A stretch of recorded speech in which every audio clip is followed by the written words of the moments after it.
and welcome back again, everybody. Thank you for joining us. If you're coming back to the channel, and if you're new to the channel, thank you so much for clicking on here. I hope we're not going to disappoint you, because it is a bit of a chatty video, an information video, and it's all about really I'm Annabelle, first of all, and this is my husband. Hi, Mark. I'm Mark. But yes, so it's an information video. We're talking about renting in France, moving to France, how we found ourselves living in France.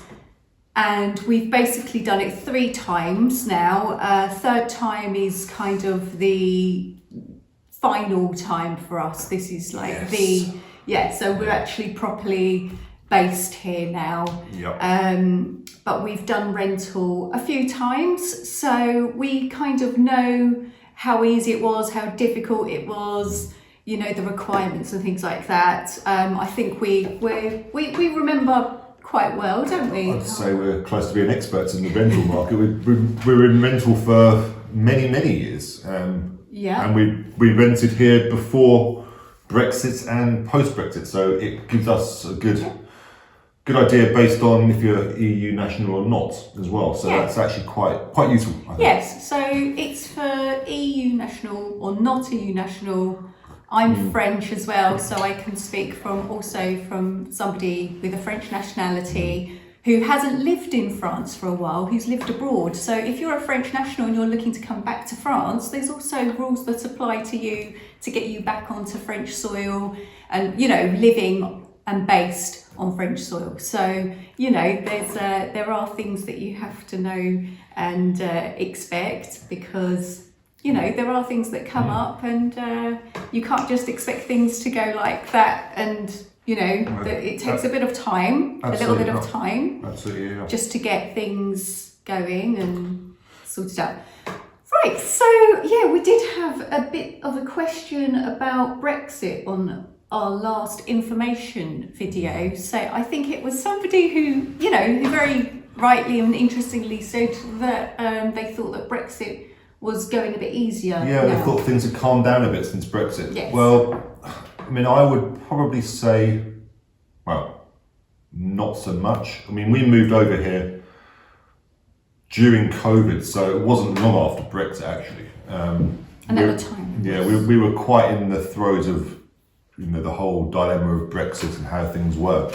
But it didn't affect the rental side of it and finding a rental property. I think that was pretty static, because it was pretty similar to it before before we left Europe, UK left Europe. So there was a lot of documents you need to have in place in order to show your worth. I mean, I suppose we should probably start with finding properties and going to the agencies. I think would be the first starting point, wouldn't it? Do you know, I've put this little over jacket on today because, you know, it's in between seasons. This is just quickly changing subjects a little bit. But bought this in the Alps because we lived in the Alps as well, didn't we? We did. And when I put this on, it reminds me of when we lived over there, and we rented a lovely farmhouse in a little village up in the mountains, not far from Courchevel, Meribel. Where was the other place? Was it Digne-les-Bains or something like that? Oh, I can't remember. Not far from Annecy, basically. Not far from Annecy, yeah. It's a really nice location. Yeah, really nice. Really lovely. And we lived there for a year or so. 18 months, almost 2 years. Yes, we did. So we had our children, they went to the school there and everything. So we have had experience from renting, obviously, as I was saying. And why don't we start maybe with, we can talk about that, and we can talk about renting also in Normandy, maybe. Yeah, I mean, from the rental properties and finding rental properties, it was very similar, but you've got to find a good agency. I mean, one thing we did find, I suppose, was some were more welcoming than others, would be an obvious statement to make. That's true. And certainly being more helpful than others. Yeah. When you find a good agency, they are generally pretty good. The two that we found who helped us both in one in the Alps and one here in Normandy were really helpful. Yes. And we found some good properties.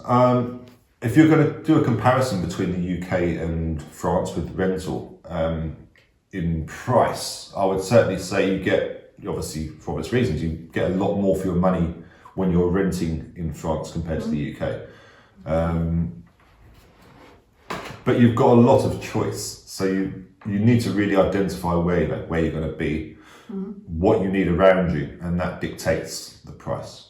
And we just went over to the Alps, for example.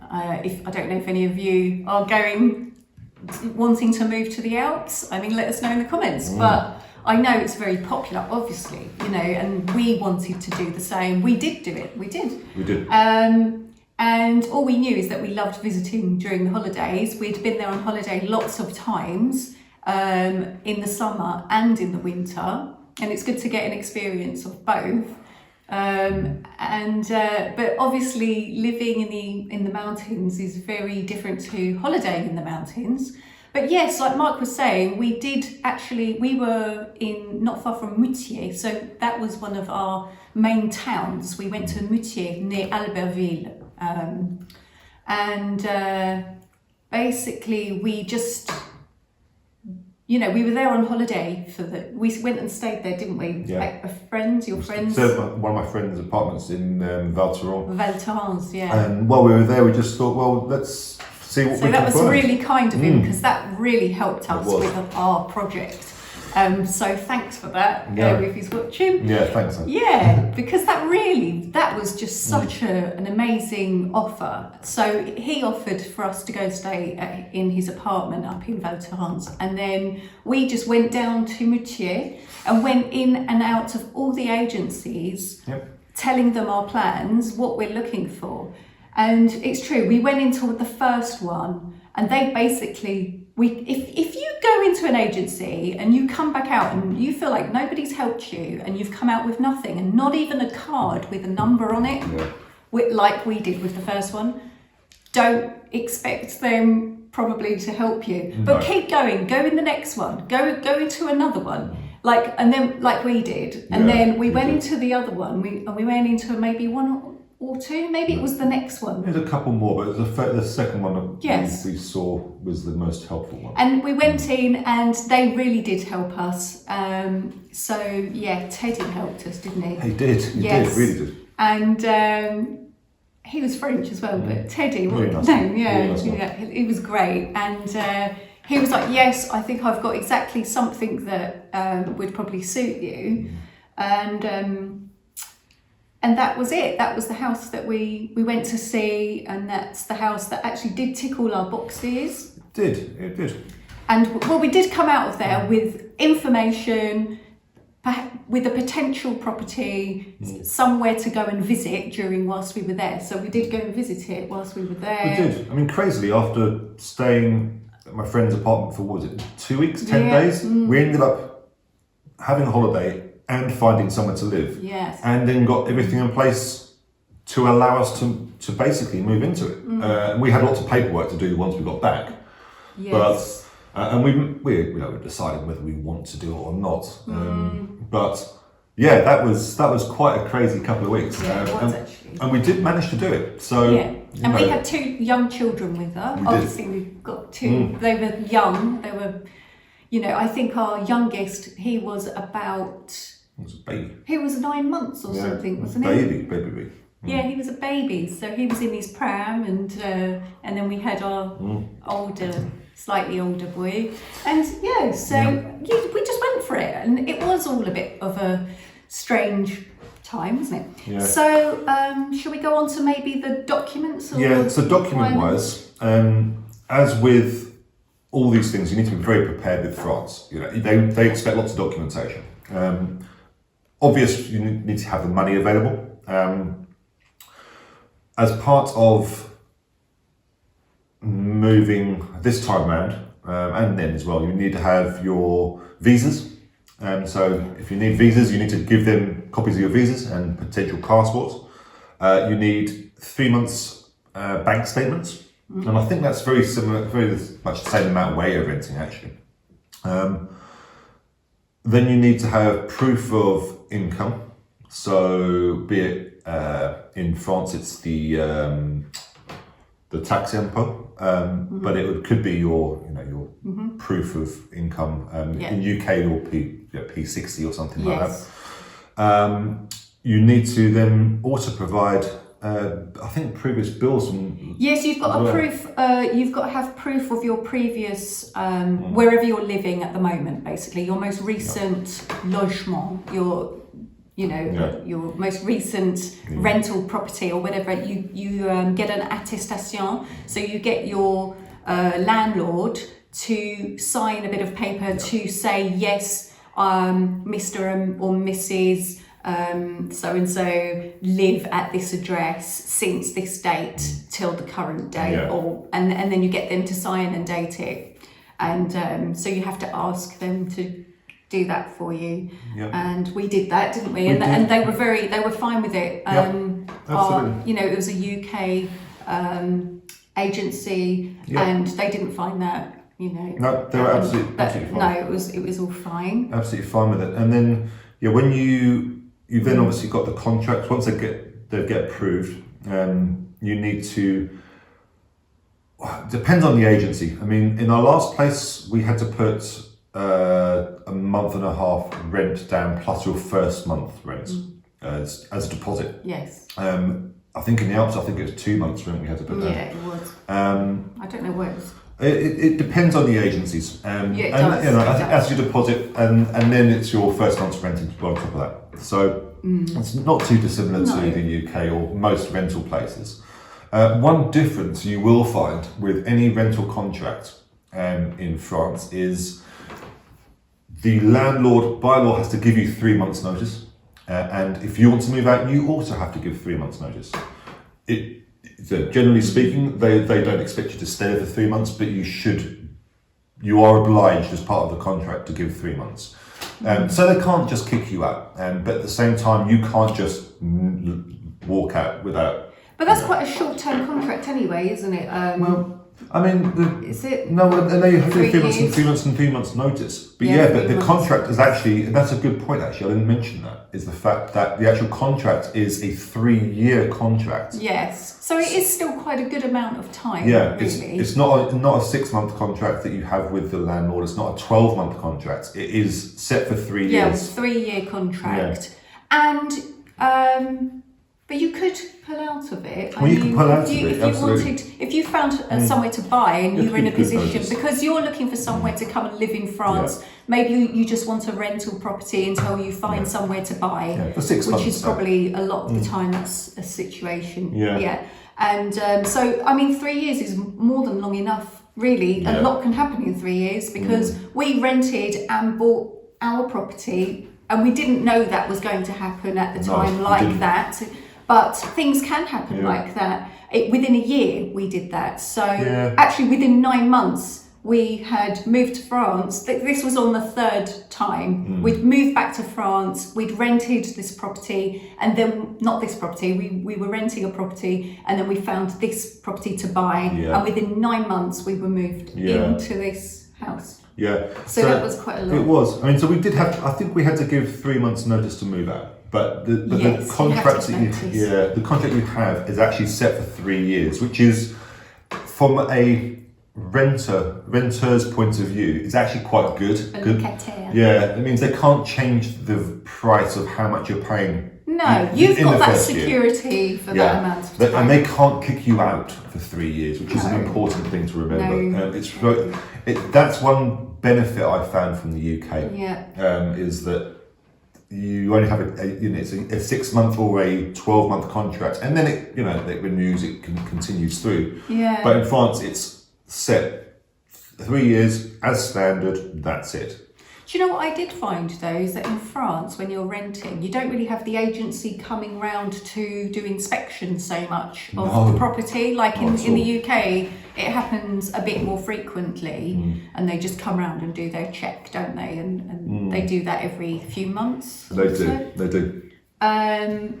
But in France, they don't seem to do that. But I do find that sometimes the owners are a bit more involved, because in the Alps, we did have the propriétaire, the owner who would come and do any handiwork himself, Yeah, I think the same in the last place and as also well. in the last place, Yeah. he was there quite a bit. Yeah, But, they tend to take charge of, if you need work done, you reach out to them direct or through the agency, and then the landlord will sort it out.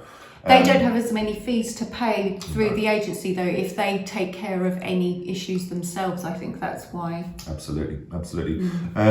Overall, it was not, I didn't find it wasn't a bad experience. I didn't think, and actually, no. It's. I actually found it. There were a bit more. Once you get into your property, actually, getting into your property was always the trickier thing. And once you're in there, I found they were quite relaxed. You could do what you want, really, in most of the places we've been. Yeah. If you wanted to paint a room, generally speaking, the landlord didn't have any concern at all. No. One thing we did find is when you're moving out. Moving out. Yes, when you move in, you get a full book of everything in the place. But once you're moving into the place, you need to. So they give you a bay. The dossier is called a bay. So that's basically the technic diagnostics of all the house, and they would go through all of that, won't they, with you? So every single mark on the wall, the general boring checklist of any damage that's already in the property is all photographed and it's classified and everything, isn't it? But you make sure you check that, because when it comes to moving out, if there's something there which was potentially there when you moved in, but you didn't make a note of it, you didn't take a photo, you didn't mark it down, they will hold that against you, and it will come out of your deposit. So bear that in mind. It's very, very important. Very important. Yes, they can do that if they want to. So if you've put an extra nail in the wall to hang a picture, I would first of all ask if you're allowed to do that. Mm-hmm. And if you have done it, what I would say is take the nail out take them out and fill them back in before we leave.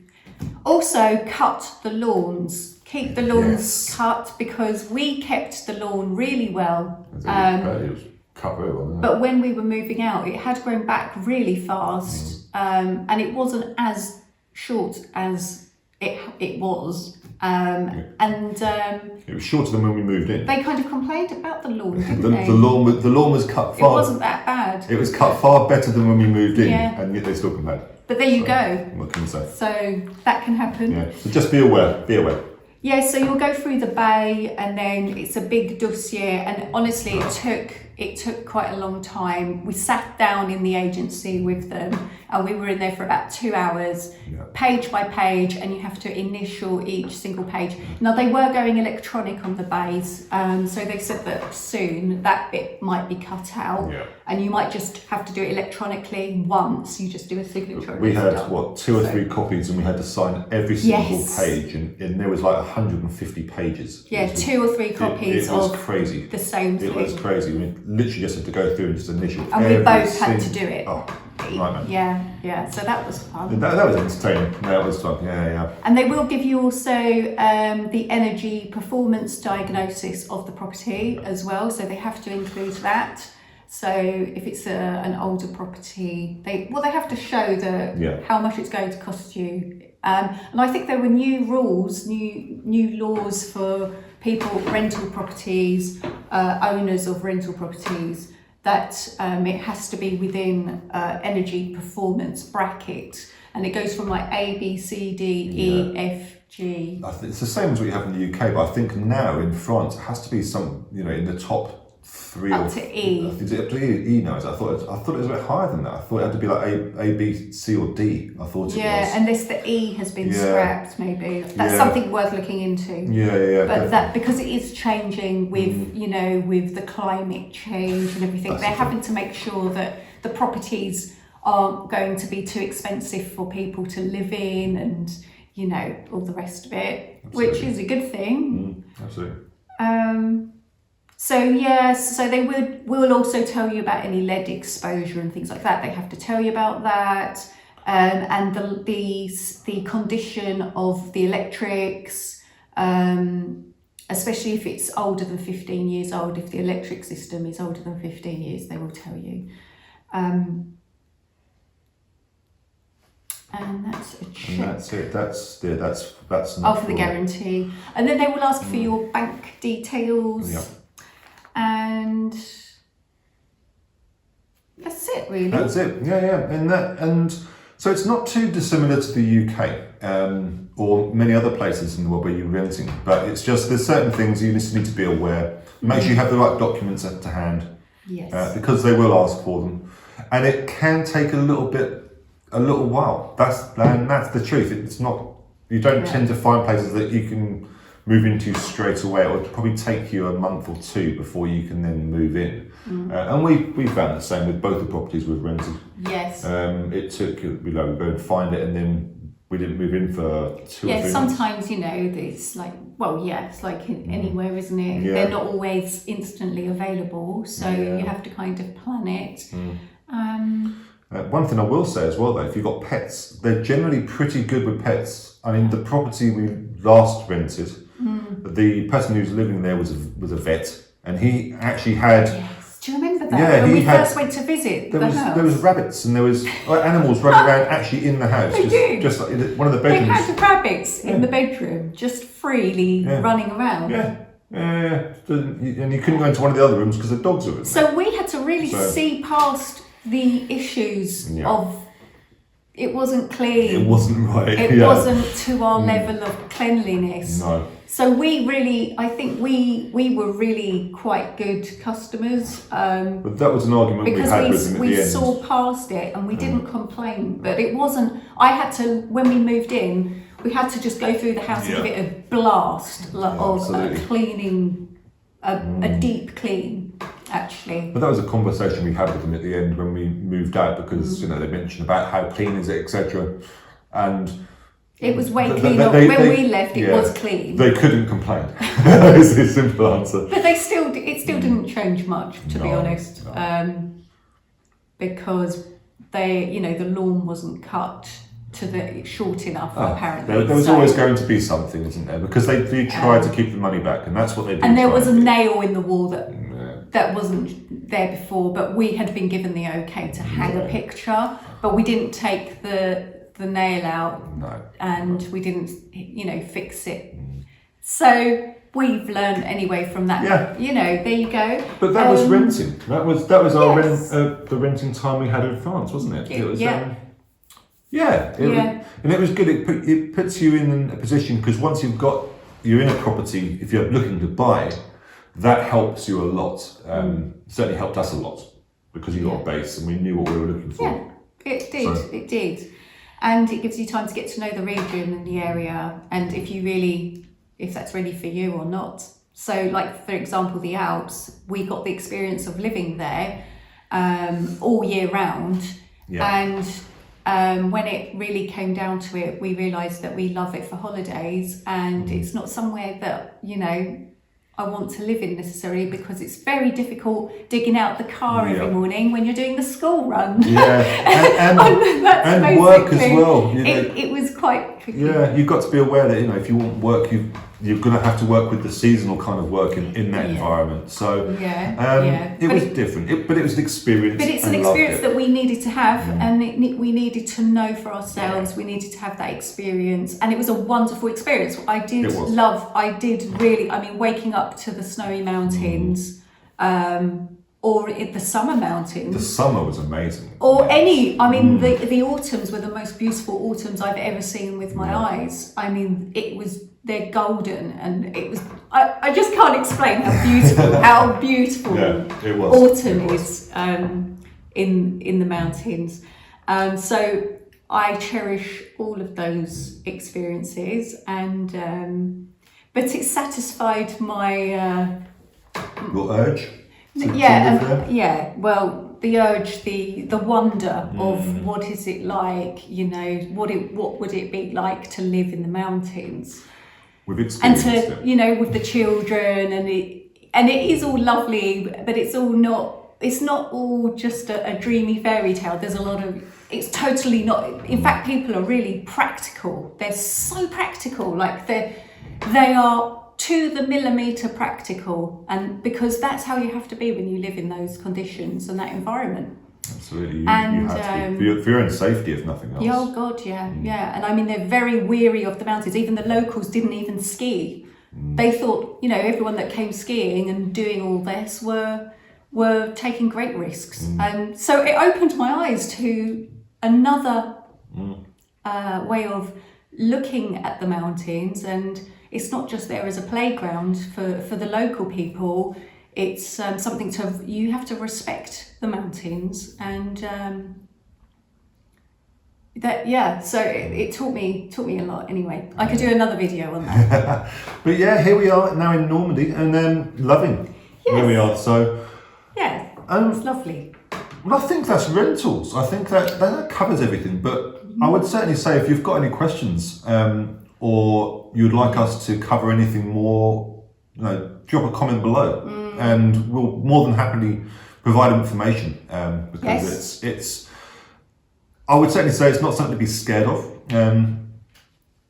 It's not. If you've got all your visas and everything in place, you can find somewhere to live. It's not an issue. It's all just about gathering all the information that you need to know and planning it, and just taking it each step by step. Yeah. And you can also visit my Facebook page, Normandy Consultancy. If you've got any questions about your move to France, then you can contact me. All the information will be on the description box below. And don't forget also, we have another channel.